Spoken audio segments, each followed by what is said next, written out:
Qual a diferença entre acordo de cotistas e contrato social? Apesar de ambos serem contratos, há um acordo de vontade entre as pessoas, entre os sócios, entre os signatários, eles são bem diferentes de um do outro. Vamos começar com a ideia do contrato social. Estou falando aqui de sociedade limitada, que é o tipo societário mais comum.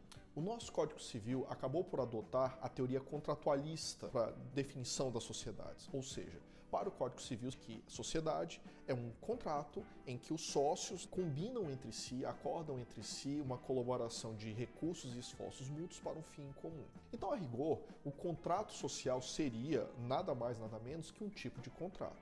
Mas não é bem assim que funciona, e agora com as últimas alterações legais advindas da Lei da Liberdade Econômica, isso ficou bem mais claro. O que é um contrato? Contrato é um acordo de vontades, portanto ele é um negócio bilateral. Se ele é um negócio bilateral, é necessária a vontade de pelo menos duas pessoas para que ele surja. É assim com o contrato de compra e venda, é assim com o contrato de doação, é assim com o contrato de mandato. Olhando agora para um contrato social de uma sociedade limitada, sequer a gente poderia dizer que é de fato um contrato, porque hoje se permite a criação de sociedade limitada unipessoal. E eu não posso contratar comigo mesmo, eu não posso fazer um encontro de vontades comigo mesmo. Isso é uma coisa meio ilógica. A gente está migrando para uma perspectiva mais institucionalista das sociedades. É algo diferente, mas isso é só a primeira grande diferença. Mesmo em sociedades limitadas que tenham mais de um sócio, a gente tem sim a necessidade de uma unanimidade, da formação de uma unanimidade de vontades para o surgimento daquela sociedade limitada. Entretanto, para a sua modificação, eu não preciso da unanimidade das vontades. Boa parte das matérias reguladas pelo contrato social podem ser modificadas pela maioria qualificada do sócio. Ou seja, enquanto eu e você e um terceiro qualquer precisamos concordar de forma unânime para constituir a sociedade, para constituir aquele primeiro documento social, para a sua modificação não há necessidade da unanimidade. Então, se eu e você, por exemplo, somarmos 75% do capital social, ainda que o nosso terceiro sócio discorde das alterações que nós pretendemos impor no contrato social, ainda que ele não assine o contrato social, desde que essa deliberação tenha ocorrido de forma formal, numa reunião de sócios ou numa assembleia de sócios, nós podemos ir lá na junta comercial e averbar a alteração do contrato social por maioria do capital. Isso não ocorre num contrato normal. Eu não posso combinar um contrato contigo de compra e venda, por maioria das pessoas que estão contratando, a gente vai alterar o preço do contrato. Isso não é possível. Então o contrato ele tem uma peculiaridade muito particular. É um encontro de vontades que é feito no passado e que vincula todas as partes signatárias no futuro.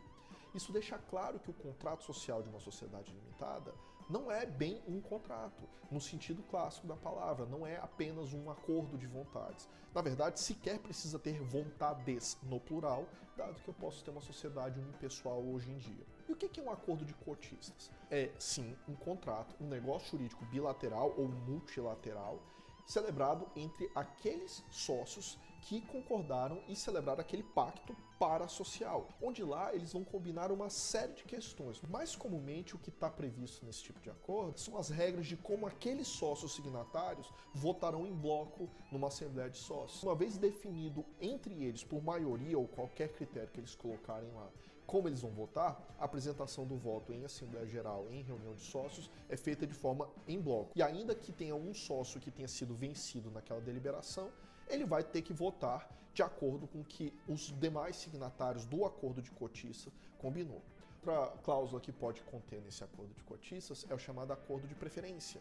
Então, entre esses sócios, se algum deles quiser vender para um terceiro ou alienar as suas cotas ou parte de suas cotas para outro sócio, você estabelece ali regras de preferência entre eles, entre uma série de outras questões que você pode botar nesse acordo de cotistas. É um contrato entre sócios, o que significa dizer que parece ser a mesma coisa. Mas a grande diferença é que não há previsão legal para modificar o acordo de cotistas por maioria. Não é algo que decorre da lei, como é o caso do contrato social.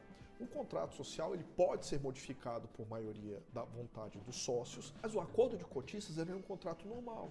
Então, salvo uma disposição em contrário prevista no próprio acordo de cotistas, ele só pode ser alterado se todos os cotistas signatários concordarem.